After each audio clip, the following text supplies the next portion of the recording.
There is a moment in a man's life that rarely looks dramatic from the outside. No slammed doors, no angry speeches, no emotional breakdown. Instead, something quieter happens. He stops explaining. He stops responding. He withdraws without noise. And this silence is often misunderstood. People panic. They label it a crisis, arrogance, emotional immaturity, or avoidance. But in reality, what is happening is far more profound. This silence is not collapse, it is repair. It is a system reboot triggered when the cost of staying engaged becomes higher than the cost of standing alone. From a psychological perspective, this withdrawal is a defense mechanism activated after prolonged emotional overload. When a man has spent years absorbing expectations, fixing problems, carrying emotional weight, and suppressing his own needs, the nervous system eventually says enough, not loudly, not violently, but decisively. Silence becomes the safest form of self-preservation. He doesn't disappear to punish others. He disappears to stop bleeding internally. This is why his absence feels unsettling to those around him. They were used to access, used to his availability, used to his emotional labor.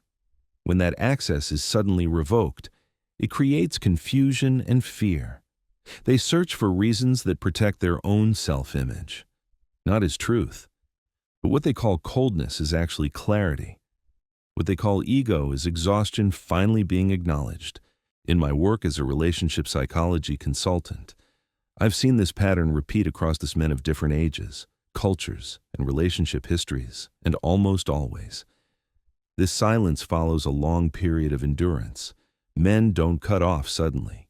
They detach after years of quiet tolerance, after explaining themselves too many times, after being misunderstood while still showing up, after realizing that staying connected requires betraying themselves.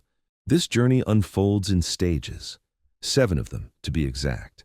Each stage strips away an illusion. Each one brings him closer to himself, and the 5th stage is irreversible. Once crossed, there is no return to who he used to be, only forward into something quieter, stronger, and far more honest. If any part of this already resonates with you, that recognition is not random, it's internal alignment, a signal that something in you is shifting too. Many men who reach this threshold feel an unexpected sense of relief, even before they fully understand why. That relief is the nervous system exhaling for the first time in years. As we move into the first sign, we need to talk about the moment a man realizes something deeply unsettling, that the person he has been in his relationships no longer feels like him at all. This realization is where the silence truly begins. The first sign appears quietly, almost like a cold realization that settles into the chest. A man begins to notice that when he speaks in certain rooms, his voice doesn't feel like his own, his opinions sound rehearsed, his reactions feel delayed, edited, filtered. He laughs at the right moments, agrees when expected, offers support on cue. Yet, internally, there's a growing sense of estrangement. He feels like a stranger inside his own relationships, as if he's playing a role written by someone else. Psychologically, this happens when a man has worn a mask for so long that it becomes a second skin. This mask wasn't created out of manipulation or deceit. It was built for survival, for approval, for belonging. Over time, he learned the unspoken contracts of his environment: be reliable, be calm, be strong, be useful, don't be inconvenient, don't be unpredictable, don't ask for too much. So he adapted. He became the problem solver, the emotional anchor, the stable presence everyone leaned on, and for a while, it worked. He was accepted, valued, needed. But the cost of maintaining that mask grows silently. Each interaction that requires him to suppress his true thoughts drains him a little more. Each relationship that depends on him being the rock leaves no space for his own cracks. Eventually, he notices that certain people exhaust him not because they are bad, but because being around them requires him to stop being real. The realization comes with icy clarity. Staying means slowly erasing himself.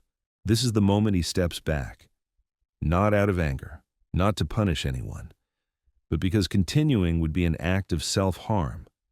From the outside, this looks selfish, cold, sudden, but internally, it is a life or death decision for his identity.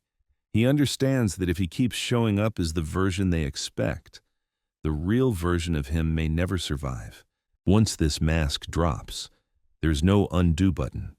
He sees himself clearly for the first time in years, and he also sees how few people have ever met that version of him. That awareness is painful, but it is also grounding. It marks the end of unconscious role-playing and the beginning of intentional distance. And as he pulls back, something else becomes impossible to ignore. The silence of his phone, the closed doors, and the unsettling pattern of who reaches out and who disappears completely. That discovery leads directly into the second sign, where he begins to understand the true nature of most of his connections. The second sign unfolds when a man finally connects the dots he's been avoiding for years. He looks back and realizes how often he was the one answering calls at inconvenient hours, listening without being heard, offering solutions without being supported. He believed this was loyalty. He believed that being there, no matter the cost, gave his life meaning. Being needed felt like purpose. Being reliable felt like love. But over time, a disturbing pattern becomes impossible to ignore. When he is strong, everyone appears. When he struggles, the room goes quiet. Conversations orbit around other people's problems, their emotions, their chaos, while his inner battles remain invisible or quickly redirected. The relationship wasn't mutual. It was functional. He was valued for what he provided, not for who he was. From a psychological standpoint, these are transactional connections disguised as intimacy, unspoken agreements where his role is fixed therapist, advisor, rescuer, emotional buffer.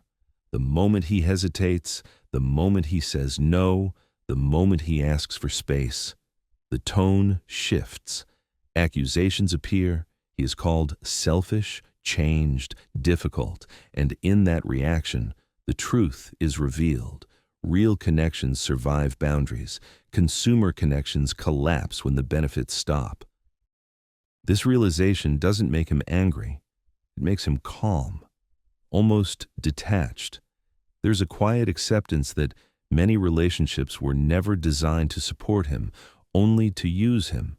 And instead of arguing, explaining, or trying to renegotiate those contracts, he simply steps away. Not with drama, not with resentment, but with the clarity of someone who finally understands the game and chooses not to play anymore. Cutting contact at this stage feels less like loss and more like relief. He is no longer investing emotional energy into one-sided dynamics. He is protecting his inner world, his time, his mental space, and in doing so, something important dies. The version of him that allowed himself to be drained in the name of being good or needed quietly disappears. This death is necessary, because as long as that version exists, exploitation remains possible. And once it's gone, another shift occurs. He no longer feels the urge to explain himself, to seek approval, or to justify his decisions. That shift leads directly into the third sign, where external validation loses its power over him. The third sign emerges when a man realizes that external approval no longer feeds him the way it once did. For most of his life, his sense of worth was quietly negotiated through other people's reactions.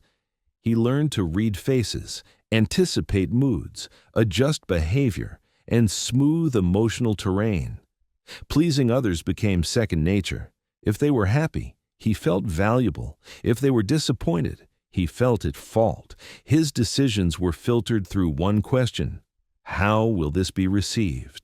Eventually, this system collapses under its own weight. No amount of validation fills the internal emptiness. Sacrifices go unnoticed or are met with criticism. Effort does not lead to appreciation, only to higher expectations. And when he finally voices a need or sets a limit, He is met with resistance rather than understanding. Psychologically, this is the breaking point of people-pleasing behavior. The mind recognizes a pattern where self-betrayal is rewarded with conditional acceptance.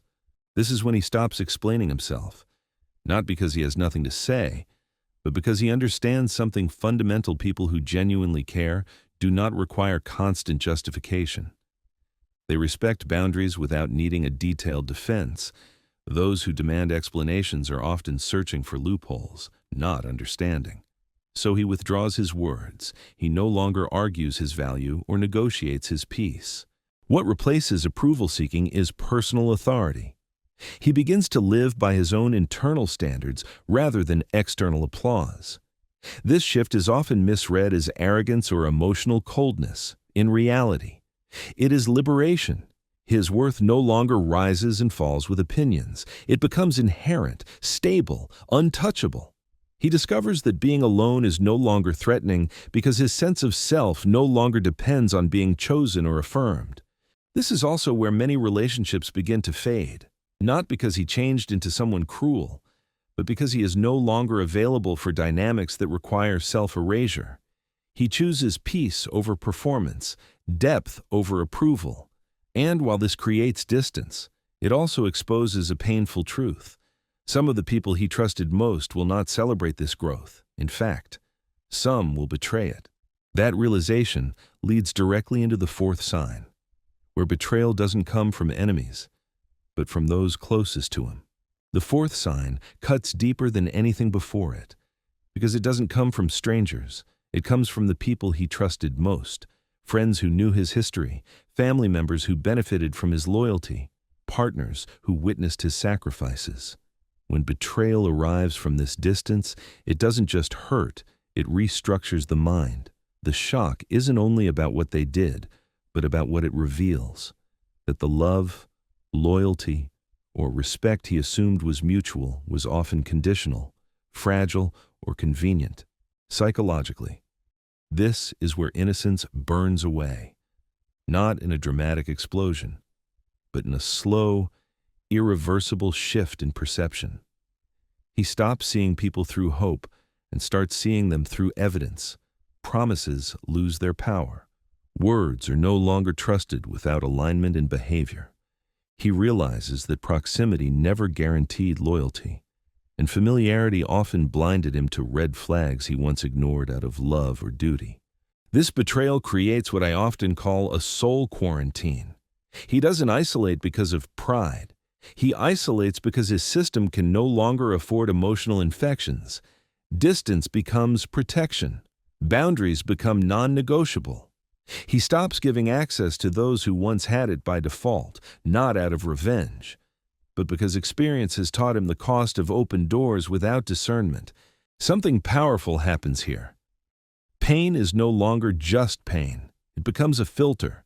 He uses it to refine his standards, to decide who gets close and who stays out. Chaos is no longer tolerated. People who bring confusion, guilt, or emotional instability are quietly removed without explanation. This is not cruelty. It is clarity earned through loss. At this stage, he is no longer rebuilding relationships on fantasies or potential. He is rebuilding on reality, on consistency, on respect, on emotional safety. And while this leaves his world smaller, it also makes it more honest. This is where his old life truly begins to end. Because the next decision he makes is the most important one of all, the point of no return. The moment he chooses solitude over false connection, and once that choice is made, nothing is ever the same again. The fifth sign is the turning point, the moment after which there is no return to the old self. This is when a man consciously chooses solitude over connection that feels hollow, performative, or draining. For most people, solitude is terrifying. Silence exposes them. It forces them to feel what they've been avoiding. So they stay in relationships that numb rather than nourish. He does the opposite. He steps into the quiet and discovers something unexpected. The silence is not empty. It is honest. At first, being alone feels unfamiliar. There are no distractions, no roles to play, no one to impress. And in that stillness, he hears his own thoughts clearly for the first time in years. The inner voice that was once buried under obligations and expectations becomes audible again. He remembers who he is when no one is watching, what he values, what he will no longer tolerate. Returning to fake connections after this feels suffocating, like putting on a costume that no longer fits. From a psychological lens, this is not withdrawal due to damage, but recalibration. He is rebuilding his internal compass. Solitude teaches him self-sufficiency, emotional regulation, and discernment. He learns the crucial difference between loneliness and aloneness. Loneliness is the pain of abandonment. Aloneness is the power of being complete within yourself. And once he experiences the latter, he cannot unlearn it. This is where need disappears. He no longer accepts people out of fear, habit, or scarcity. He chooses from desire, from alignment, from mutual respect. His circle shrinks dramatically, but what remains is real. Conversations deepen, energy stabilizes. There is no longer a need to fill space with noise or attention. Peace becomes addictive. This choice transforms how he approaches every relationship. He is no longer available for distraction, drama, or emotional dependency. He is present, but selective, open, but grounded. And this scares some people, because they can no longer access him through guilt or obligation. Yet this solitude also reveals another truth. He sees how much emotional weight he has been carrying that was never his to hold, problems that weren't his responsibility, crises he didn't create, roles he never agreed to but accepted anyway. And with that awareness comes the next shift. He begins to put down burdens that were slowly crushing him. The sixth sign reveals itself when a man finally acknowledges the weight he has been carrying for years. He looks back and sees how often he positioned himself as the anchor, the fixer, the one who held everything together. There was pride in being dependable, meaning in being needed. His value was reinforced every time someone leaned on him. But over time, that role became a quiet prison. He wasn't just supporting others, he was absorbing their stress, their chaos, their unresolved wounds. Psychologically, this dynamic creates chronic emotional exhaustion. He was trying to save people who didn't want to change, fix problems that weren't his responsibility, and manage emotions that weren't his to regulate. His own struggles were postponed, minimized, or ignored entirely. The realization comes sharply: you cannot heal people who are committed to staying broken, and attempting to do so only destroys the one trying to help. So he stops. He no longer rushes to emergencies. He no longer offers unsolicited advice. He no longer plays therapist, savior, or emotional dumping ground. This is often met with anger, accusations of abandonment, claims that he has changed. But the truth is simpler and more painful. He had been abandoning himself for years, and this is the first time he chooses otherwise. Letting go of this role is essential for reclaiming his life. A man cannot build anything meaningful while constantly managing other people's chaos. He cannot grow while being pulled into fires he didn't start. Cutting ties at this stage is not about cruelty. It is about survival, about choosing life over martyrdom. With this burden released, something remarkable happens. His energy returns, his focus sharpens, his sense of direction becomes clear. For the first time, his life feels like it belongs to him, not to obligations, not to emotional debts, not to expectations imposed by others. And this clearing of space makes room for the final transformation. With no false roles left to maintain, no masks to wear, and no burdens to carry, he begins to step fully into the man he was always meant to be.